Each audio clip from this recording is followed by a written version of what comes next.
আয়তনে পাকিস্তানের সবচেয়ে বড়, প্রাকৃতিক সম্পদের সবচেয়ে সমৃদ্ধ অথচ দরিদ্রতম প্রদেশ বেলুচিস্তান। দক্ষিণ পশ্চিমাঞ্চলীয় প্রদেশটিতে কেন্দ্রীয় সরকারের সাথে স্থানীয়দের বিরোধের রয়েছে দীর্ঘ ইতিহাস।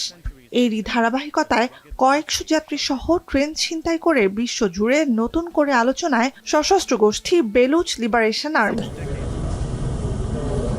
আফগানিস্তান ইরানের সাথে পাকিস্তানের অভিন্ন সীমান্ত এলাকায় দীর্ঘদিন ধরে তৎপর সবচেয়ে বড় ও শক্তিশালী এই বিদ্রোহী গোষ্ঠীটি। খনিজ সম্পদ সমৃদ্ধ অঞ্চলটি ঘিরে ব্যাপক আগ্রহ রয়েছে প্রতিবেশী চীনের। অঞ্চলটিতে স্বর্ণ ও তামার খনি নিয়ন্ত্রণ করে চীন।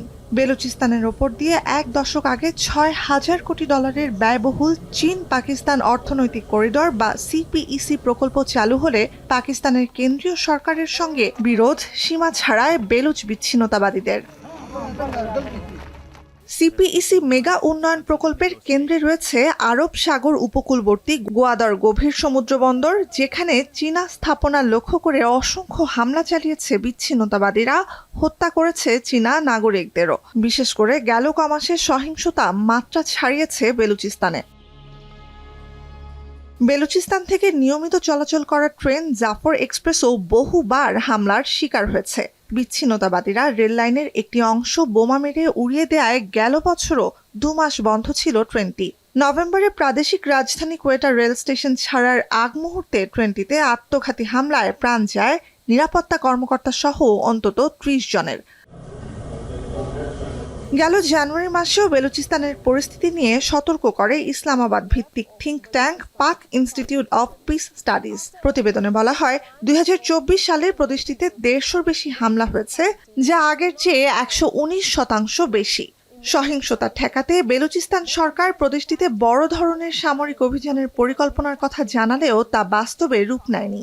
The attack in itself will really hurt the ego of the Pakistan army and will probably raise significant demands for some kind of a steamroller military operation against the Baloch, which we might see in the next few weeks, maybe even days.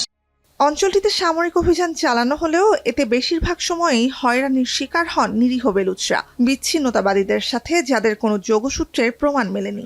বিশ্লেষকরা মনে করেন রাষ্ট্রীয় ব্যর্থতার জেরেই বেলুচ বিচ্ছিন্নতাবাদীদের শক্তি বাড়ছে। ইসলামাবাদ অবশ্য বেলুচ বিচ্ছিন্নতাবাদীদের উত্থানের জন্য দায়ী করে প্রতিবেশী ভারত ও আফগানিস্তানকে।